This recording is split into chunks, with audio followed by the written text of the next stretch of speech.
This podcast contains mature and adult themes and is not suitable for children. Listener discretion is advised. The world reads you a particular way. But what happens when you are not any of those labels? You do not fit those understandings and you still would like to live your life a particular way. You will have to tell someone that you are not what they assume you to be. And that is the stressor of coming out. And it is really, of course, much more than just disclosing to somebody, right? One is that you are never done coming out. No, I am still coming out. Every time I'm asked like, oh, but why aren't you married? How many children? And I'm like, nahi.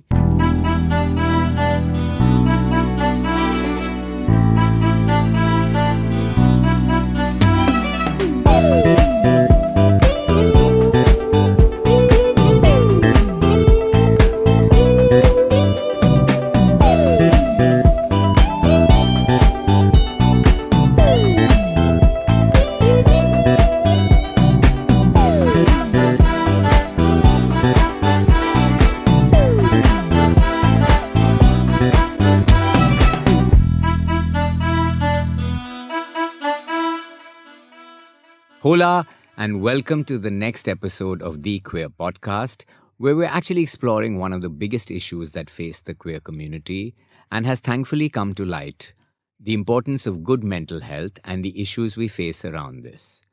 Research shows that our community is prone to much higher rates of suicide, addiction, and self-harming. Why does this occur? What plagues the community more specifically over others? Let's find out. We have with us in the studio the gorgeous and extremely erudite Pooja Nair. Cis woman, pronouns she, her. Pooja has worked in the non-profit sector and has been a researcher, consultant, trainer, and counselor. Her areas of focus have been in life skills training, curriculum development, feminist theory, gender, sexuality, violence, and child sexual abuse. She practices independently as a psychotherapist and is a faculty member of the Mariwala Health initiative. Hi, Pooja. Thank you so much for coming in. The last time I saw you, I was a student doing the Queer Affirmative Counseling Practice with you. So nice to see you again. Hi, Ashish. Always a pleasure. I think we've had fun. Yes. Yeah. And also the way you do the course is so amazing. It's so light and lovely that I can't stop selling it to people. Oh, and I'm wearing the t-shirt, by the way. Yes, you are. I noticed it the minute I met you. Transform the system. So it's spelled transform as in trans, T-R-A-N-S, form as in F-O-R-M. The system is spelled C-I-S, which is reference to cisgender system. Yeah. It's a great line. And it actually is great because a lot of straight people then ask you about it. Yes. Because they don't get it. So then they ask, like, what does that mean? What do you mean by the system? Mm-hmm. Yeah. Then I have to say, you're cisgender. And they're like, no. I'm like, yes, you are, you idiot. You're aligned to the body that you're born in, biologically and mentally. So.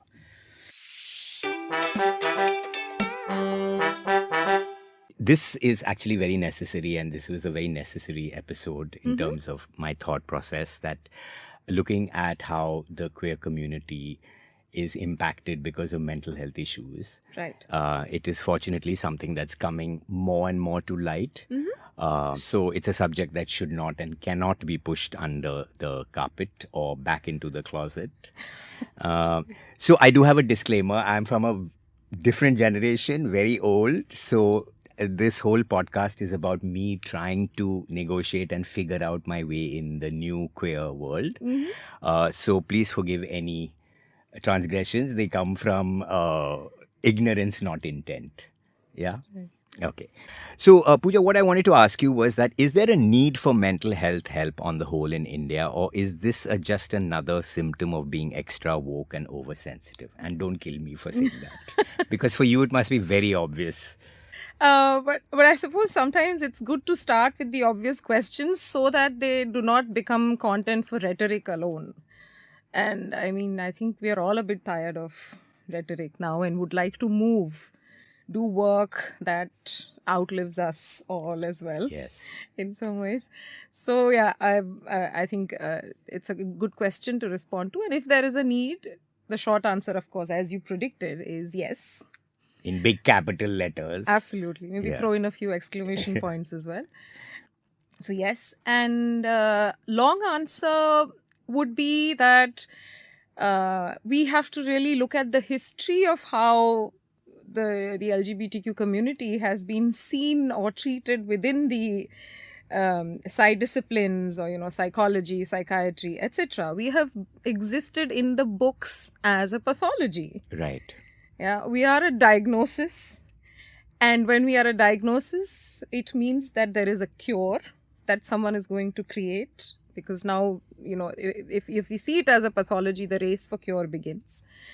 So we've existed as a pathology, and then when some of us entered this space of counseling and psychology and psychiatry, imagine the shock of seeing ourselves as, in the textbook as Needing a disease. cure, yeah. As a disease. And so the incongruence and the dissonance of all that, of course, there's something to resolve internally, because it's not as if any of us grow up feeling normal, quote unquote. We always sense Absolutely. there is something different about us, but different not in a nice way, because otherwise we'd go tom-tomming it the first opportunity. Correct. Something also tells us that this difference has to be kept quiet. Yeah, there's shame around it. Absolutely. There's shame, and there's something, I think, some sort of a survival instinct tells you that this is going to put you at risk, this kind of disclosure. So one is the appearance of our lives as pathology. Secondly, it's not an easy life. And the manifestations of this inequality, discrimination and all, of course, it will show up in how we live our lives, how we experience our mental health, how we get through the day, all of these aspects, And that means that we will have mental health challenges. It's not going to be a really rosy sort of state of being if you are constantly being questioned for who you are. Right. Not for what you did. Right. And that difference gets marked very early, right? So specifically, why do you think, you've touched on this earlier, but why do you think there's an immediate need for counseling and support to the LGBTQI plus population? And I wanted to also add my perspective as an old person. So from my own queer lived experience, I know that you face that struggle a lot when you're growing up, and you realize, like you said, that there is a difference between the world and you. Yeah. There were so many minefields to negotiate at that time. I grew up in the 70s and 80s, so even worse in terms of awareness. There were no role models. My first acknowledgement of a public gay person was Rock Hudson, the Hollywood actor.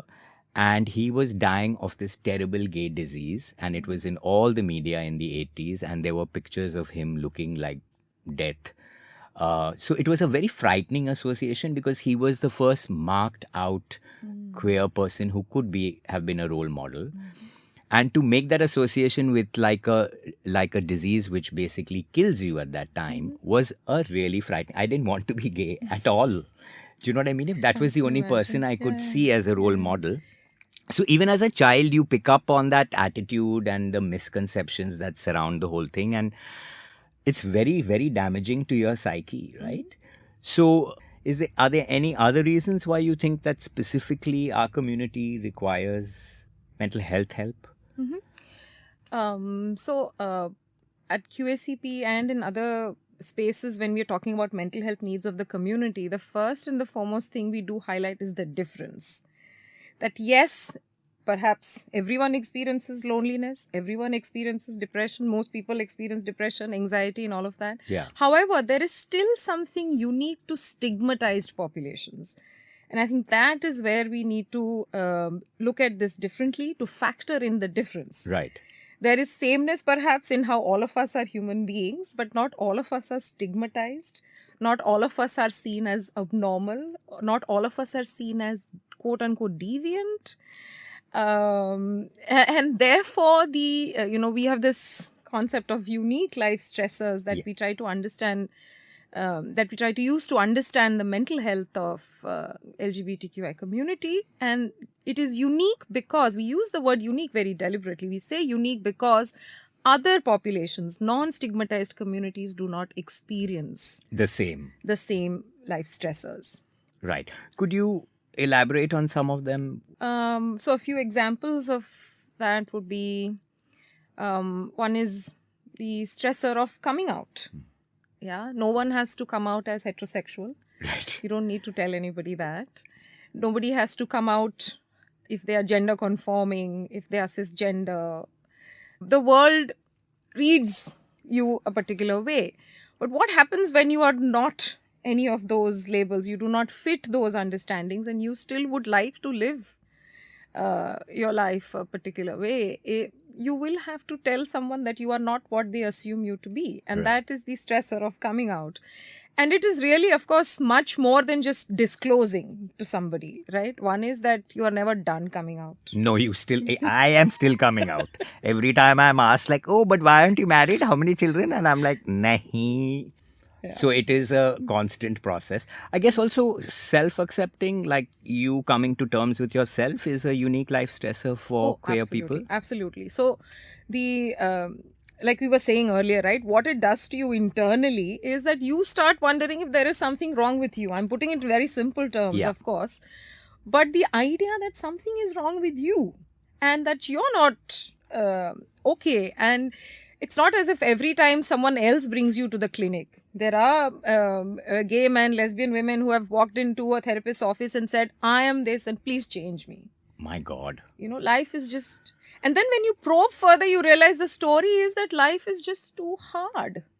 So self-acceptance, imagine not being able to feel okay, you know, within about who you are and about something so core to your identity. Yeah, absolutely. I mean, gender and sexuality are so core that the ones who do not have to fight that fight hardly think about it. Yeah. You know, is a heterosexual thinking about... Yeah, I tell heterosexual people, but you're cisgender, and they're like, I'm not cis. I'm like, yes, you are. You don't even know what that term means because you don't even have to care about it. Like, you Yes. don't even understand. Somehow, stupid men keep making that connection of cis and sissy, and they're like, I'm not cis. I'm like, dude, it's not short form for sissy gender. It's CIS. Anyway. Also, I guess, you know, like, dealing with the family is a unique life stressor in that sense, disclosing to the family or the family acceptance. And I guess for the trans experience, it's even more complicated and even more unique, the unique life stressors that they go through. Yeah, so sexuality and gender, even though we try to sort of understand it as the queer community or the LGBTQI community, the challenges are different. Right.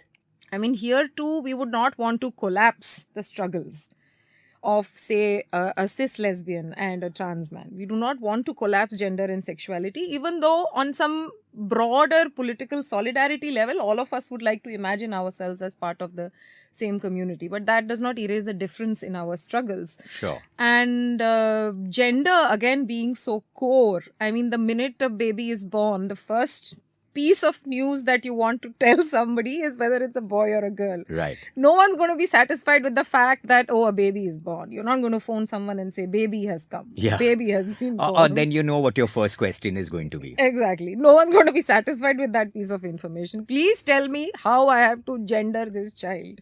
Give me information about genitalia because I want to know how I should see this child. I mean, it is that basic. And if you do not have that information, has a child even been born? Right. Right. You know? So yeah, when it comes to gender, again, very, very difficult struggles because it's so core and it is one of those things that's constantly policed. So I think when we talk about gender and sexuality, inequality, mental health, we need to be aware of all these attempts to correct. Right. That is not only done by the psychiatrist or the clinical person, but is done by families. Yeah. So again, if you come out, perhaps the first response is, let's take you somewhere. Yeah. Or you'll grow out of it. Or you'll grow It's out just of a it. phase. There's something we can do, the just the desperation, as if you have, I don't know, maybe just told someone you have cancer and you'll die tomorrow or something like that. I mean, it is experienced as this tragedy. So you mentioned stuff actually about gender, sexuality. So can I just take you back there? What is gender? I know that there is a difference between felt gender and biological gender. Could you just give us a layman's kind of take on it? So by gender, I think we understand what these collection of qualities that come under feminine, a collection of qualities that come under masculine. Words like man, woman, all of these refer to gender, which is how you would like to present to the world. Right. How would you like that part of you, which is a collection of these qualities, how would you like that to be packaged and presented to the world? And how would you like to be seen? I think it's a very core experience of being seen a particular way. And bodies are just that, bodies. Right. However, where is it that we run into trouble is that we want to tie bodies to an experience that is purely of the mind, Right. of the heart, of feelings, of emotions, of presentation. But we want to tie it very, very narrowly to genitalia. Right. And that's where we, I think, run into trouble, because we cannot separate body from gender. And actually, they are two entirely different things. Yeah. Correct? I mean, imagine a world where bodies are classified according to the shape of their noses. What would happen to gender in such a world? I mean, just a thought experiment. Yeah. Actually, when you break it down, it's fascinating because it really makes you rethink. In the course, you all had this great exercise that you made us do, which was imagine raising a child when you don't know the genitalia. So you raise a child for, I think, maybe 5 years or 6 years. How would you raise the child? And when we were doing this as group discussions, the amount of things that came out, right from baby's name, colors for the nursery, all that, everything is coded in some way. Activities, toys, everything. So it was very fascinating to go to when you break down these things and when you articulate it the way you do, it really sends the mind into one spin. Because it's so ingrained that we are not conscious of the way we think. You know what I mean? We do think that the most ideal person in society would have this so-called normal mind, would have a so-called normal sexuality, would have a so-called normal gender, perhaps also be of fit other boxes of social and cultural identities as well, if you know what I mean. Yep. All of that is the ideal. Now, the funny thing is, nobody's ever going to fit the ideal. Right. We will only die trying. Right. If you're going to try. If you want to try. And there are some of us who are set up for failure. We will never meet that ideal. Correct. Of course. Right. Yeah. I mean, I as a lesbian woman, I'm set up for failure. I will never meet the ideal of the Sundar, Sushil, Bahu, Well, you're both mother Sundar of and sons. Sushil. Oh, thank you for saying that. But I think those qualities are reserved for a certain kind of woman, right? I wonder where they come from. Where have these ingrained, who sat and wrote this book? I wish I knew, because You'd kill them. Well, yeah, I would. I think the short answer. Yes, I'd kill them.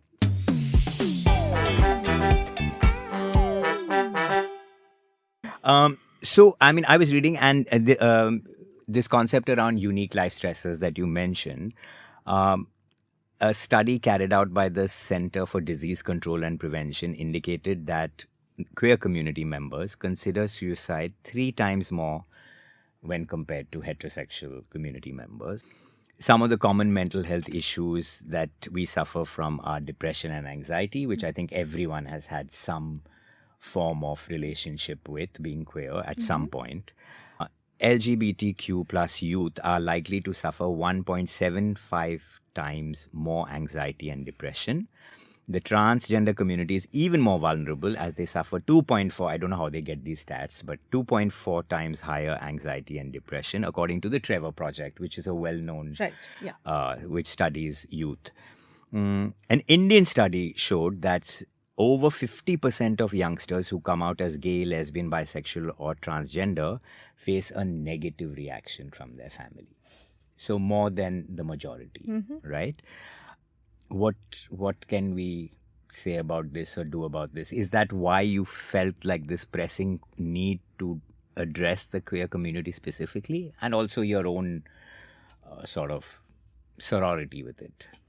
Absolutely. I mean, I'm glad that we also have some kind of data, because most often we are so invisible that someone is going to say, well, I don't know any gay person. What are you talking about?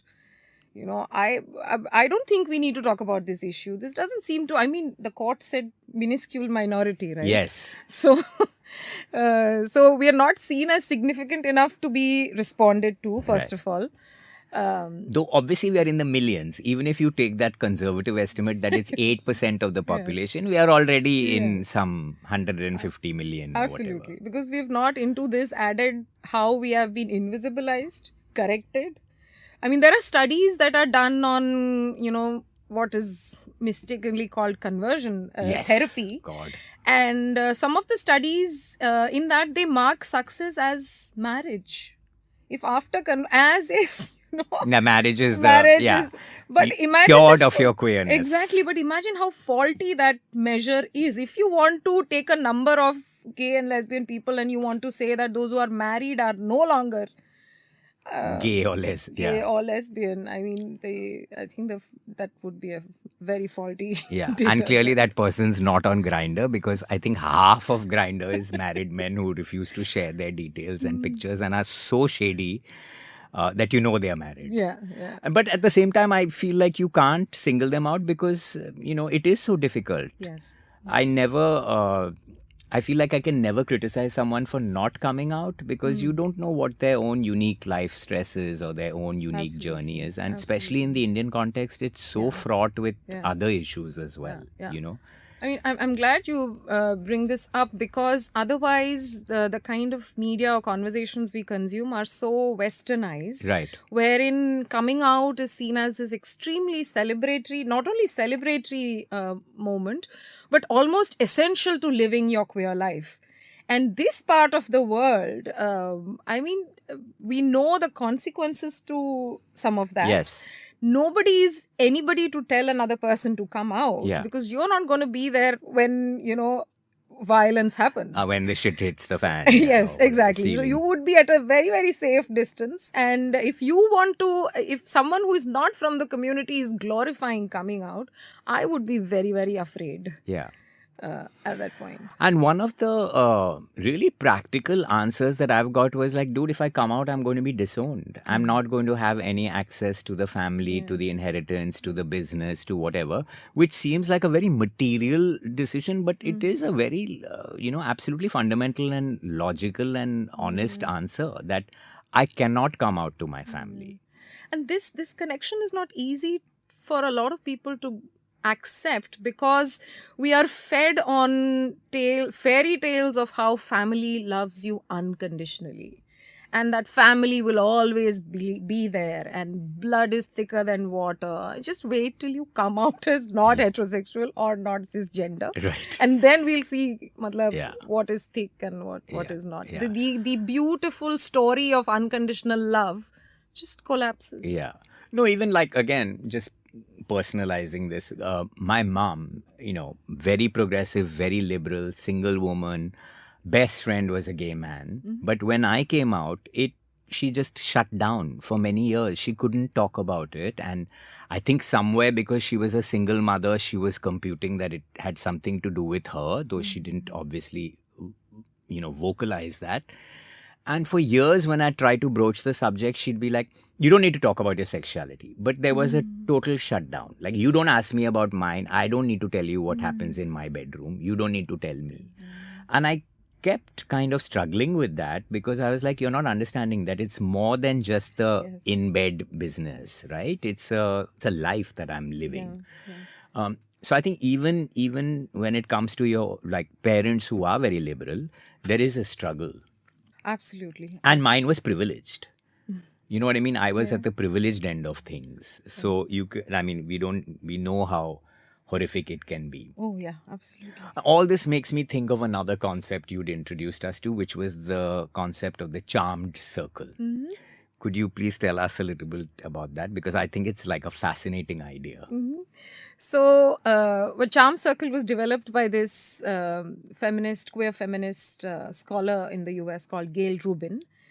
And I think it's a great concept to understand social inequality. And when we use it at QACP, we try to understand sexuality and gender through the concept of the charm circle, and we try to unpack what normal means. What is this most acceptable gender? What is the most acceptable what is the most acceptable sexuality? And then how do we map that? I mean, it's almost like a visual mapping also, because there is this sweet circle in the center with all things ideal. Right. And then, as I said earlier, the rest of us trying to Get in. Yeah. get in or be thrown out. Yeah. And another important thing about the charm circle is that there are rewards for being inside. Right. And there are punishments for not fitting. Correct. So this becomes the mold through which all of us are evaluated and viewed. Yeah. And of course, sad but true is the fact that even within the community, there are charmed circles, right? So I know that I'm being cisgender, gay, male, and privileged to be educated, out, earning. I'm at the top of the heap in the charm circle there. But then again, there's that fraction of top, bottom, masculine, feminine. Straight acting gay is a few notches higher than gay acting gay or whatever, feminine acting gay. And of course, all the empowerment is for the closer you are to masculine and the ideal normative kind of thing. Yeah. Is there a similar power dynamic amongst lesbian women? Like, does this fascism exist within? So there is, of course, the fact that they are women. Right. So in a patriarchal setup, there is that inequality. Within that, however, the masculine as more powerful and feminine as not is something that I think lesbians manage to turn upside down. Right. You know? That's interesting. Yeah, because the masculine woman is the wrong kind of woman. Not only is she woman, but she's the wrong kind of woman. Right. Which means that the attempts to correct, because she's gender non-conforming, are far greater. I mean, I'm wearing a sari right now with all the other... you're very feminine presenting, if I may say. I will not be stopped walking into a washroom. I mean, dare anybody stop? Because of my also class presentation and confidence and all. Dare anyone stop me from walking into a washroom and using facilities for a very, very basic function? Right. But my partner, who's a masculine woman, has to think twice. First of all, she does not drink water if travels are planned. Oh my God. Yeah, she starts, it's so horrible to say this, she starts dehydrating herself about a couple of hours before we have to be on the road, if we are, driving somewhere, or if we have to travel. She does not drink water. Because this whole going into a washroom is such a big event, so anxiety-inducing. And I'm sure a lot of trans people have the same experience as well. You know? I mean, when it comes down to basic amenities and basic rights, like right to use a washroom, is when you realize that this is not woke, young, and all those other sort of disclaimers that you were trying to make in the beginning. It's none of that. Imagine having to think about, where will I pee? Yeah. Will I be stopped? Will I have to point at my breasts and say, please let me in, don't go by my hair or my shirt, Wow. That's crazy. So as I'm saying, you and me are privileged in that respect, in the sense we present according gender to... conforming. Yeah, gender conforming, The other side of it is, of course, invisibility. Right. Because I will perhaps not be seen as authentically queer. Because I seem to fit all all the boxes, and then there is a sudden surprise ending, So, But she's a lesbian. But she's a lesbian. Right. Everything else seems to fit, and then suddenly there's this. Tantaran. Yeah. Yeah.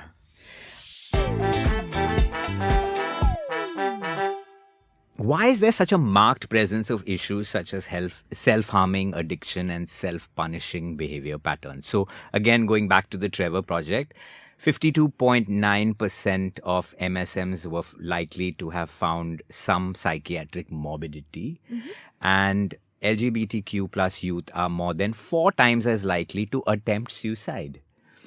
That is a really, really frightening statistic. I guess we've been talking about it, but is there anything else that we can add to all that we've discussed in terms of why is there so much self-harm and also self-harming behaviors, which we've all indulged in at some point? Yeah. So, I'd like to add it also from the point of view of, quote unquote addictions or substance use or self-harm and all of that. In the mental health field also, we've been pushing for these to not be seen as pathology, to not stigmatize addiction, but to see what is happening, what is behind Right. these behaviors that you see as addiction. And again, the short answer is suffering. Right. Newer frameworks to understand addiction are showing that there is a lot of trauma behind it. There are a lot of difficulties that the person has experienced. It is at a lot of times coping with stressors. Yeah. Now, maybe your way of coping is jogging in the morning and my way of coping is perhaps using substance. We are Right. both trying to survive. Right. Yeah, but we would value the jogging above the other, but we are not questioning that these two individuals are suffering. Right. Right? So if we stop at questions of substance use or self-harm, we've still not arrived at the underlying sort of challenge, which Yeah. is suffering, which is discrimination, which is violence, which is just constantly feeling like you do not belong anywhere. Right. I mean, I hope I don't get arrested for this, but smoking up. Now, that was something I fell into in my 20s, and I think it took about 15 years for me to meet somebody from the mental health space, a friend actually, not a counselor or not official, not that somebody I was seeing, who said to me, "But you're self-medicating." And when she told me that, it really hit me because I was like, what? It took me some time to process that my sort of over-reliance on pot, or that every night I have to smoke up, was actually self-medicating in a way, right? Yeah. I guess that's something you are familiar with, and you unfortunately have to see quite often in the queer community. Yeah, absolutely. And so it's not as if anyone is not aware of the harmful effects of Absolutely. substance use, right? Even the ones who use are aware. Why is it still in use? Yeah. I mean, all of us are very aware and educated about the harmful effects, and we still use. Right. And it points to an unanswered question. Yeah. And I think that is where you have to go. When you say self-medicate, there is what is the underlying sentiment there? There is suffering. Right. Something's not okay. Right. And right now, the only way I have to fix that pain or to not feel that pain is through Numb myself. To Or numb. something. Yeah. Yeah. So I think even again, just to add within the space of substance use and all, we are continually moving towards harm reduction, because none of us seem to have been able to reduce suffering Right. in any way. Right. I wonder, is there, just thinking while you were speaking, is there an element of rebellion about these things? Do you think subconsciously it's also like, screw the world, I'll do what I want even though I know it's bad to do? Like, is there some hitting out that happens subconsciously at the world? From my experience, I mean, what I have encountered is it's not about I will do what I want to do. It's more about what will happen if I use. I mean, maybe in 2 years my liver will collapse or I will die. So what? Which, Right. imagine the absence of the possibility of a future and what that could do to your risk-taking behaviors. Wow. If I cannot imagine a future for myself in this world, if I cannot meet someone I want to, or if I cannot imagine love the way I want to, I cannot imagine community because that's been taken away as well. Right. What are my possibilities for a future? And if I cannot engage in that very, I think most people have ideas about their future and hope to meet it at some point. Yeah. But imagine what the absence of it could do, and what that could lead to in terms of taking risks with your Self. health. An example here is, in Bangalore, there was this NGO, and a lady was working there, and this NGO was working with sex workers. Right. And this NGO lady, a functionary there, she used to wonder why these women are not saving money.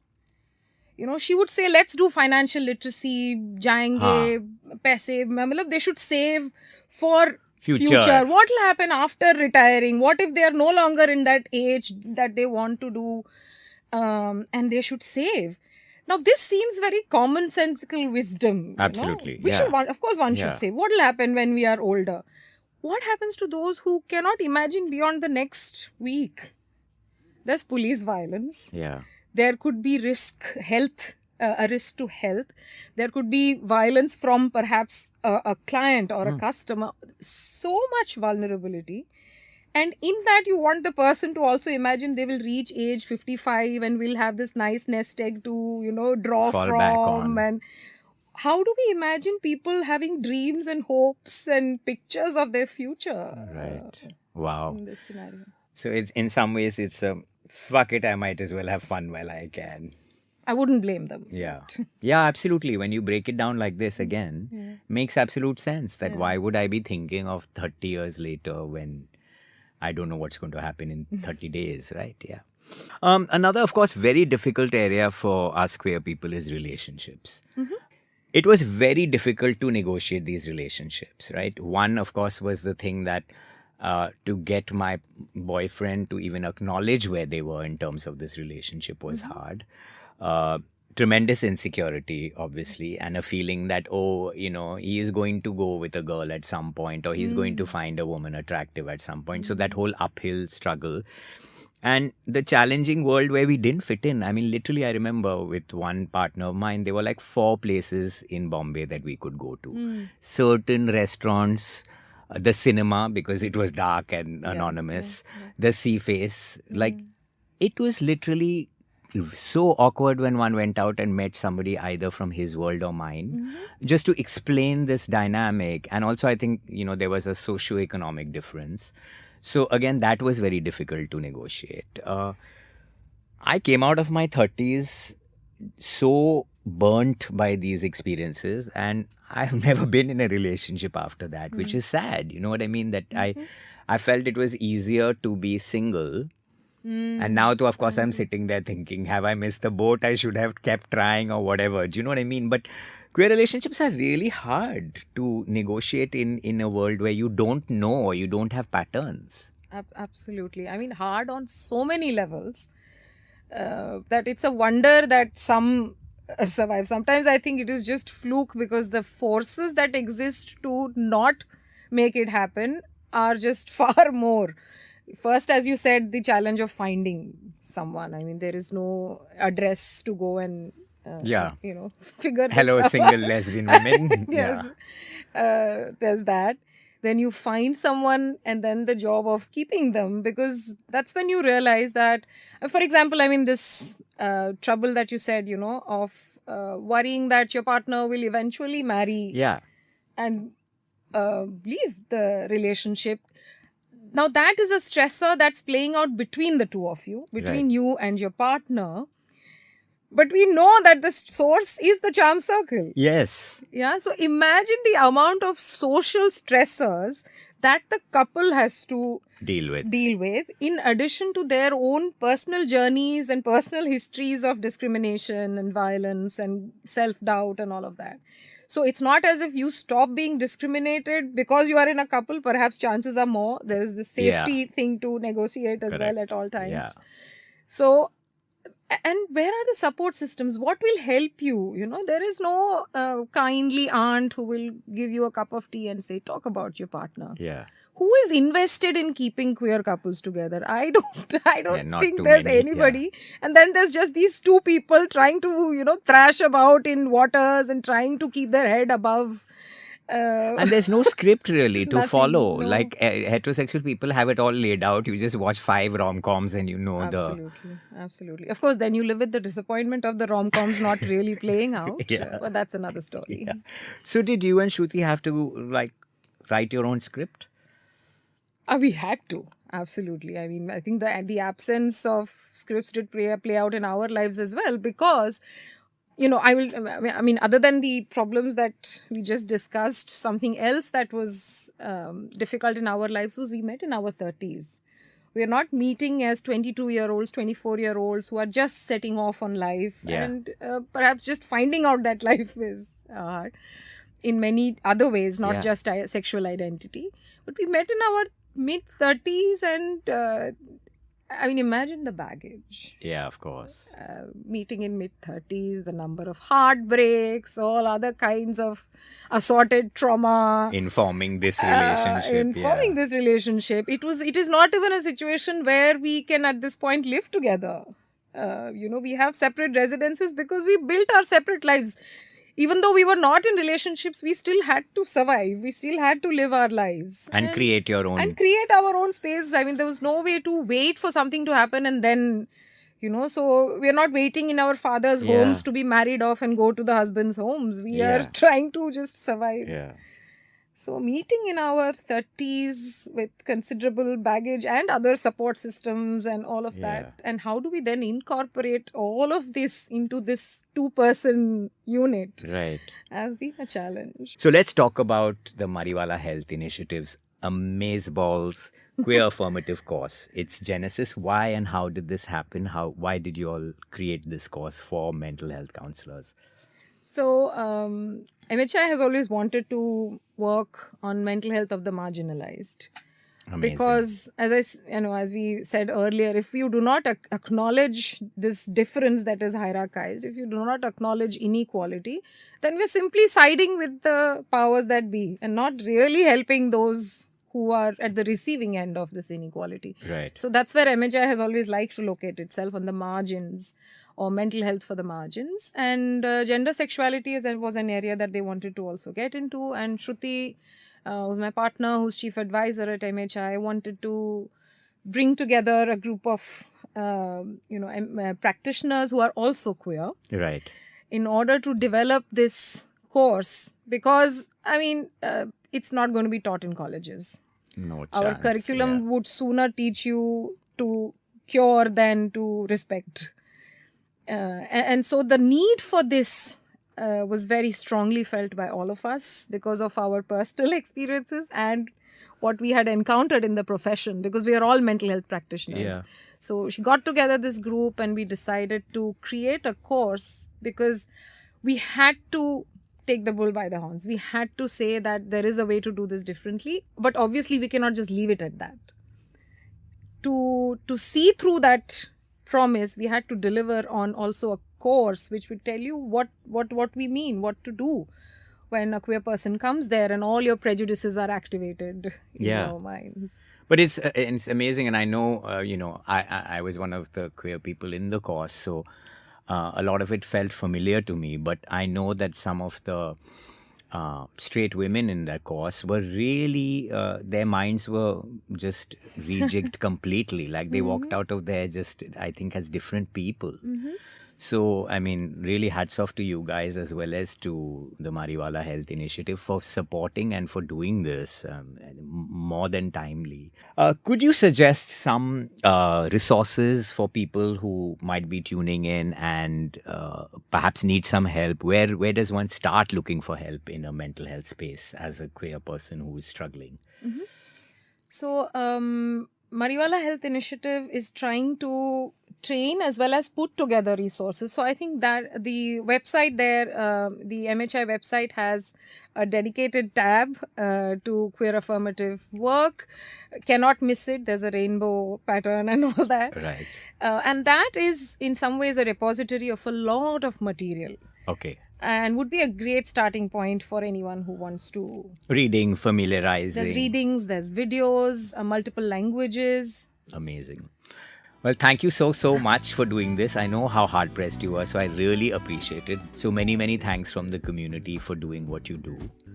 Thank you. And Thank for you very taking this much. time. Thank you. There was a beautiful line that I read in your during the course by Audre Lorde, if I'm pronouncing it correctly, which says, "Caring for myself is not self-indulgence; it is self-preservation, and that is an act of political warfare." Powerful. Tan. Yes. All right, Pooja, thank you so much. Thank you so much for also having me here. I think all of us who have benefited from the support from community, I think these are ways in which we pay it forward. So I Yeah, think give that's back what I in would some way. Yeah. Consider this. Brilliant. Thank you. Thanks.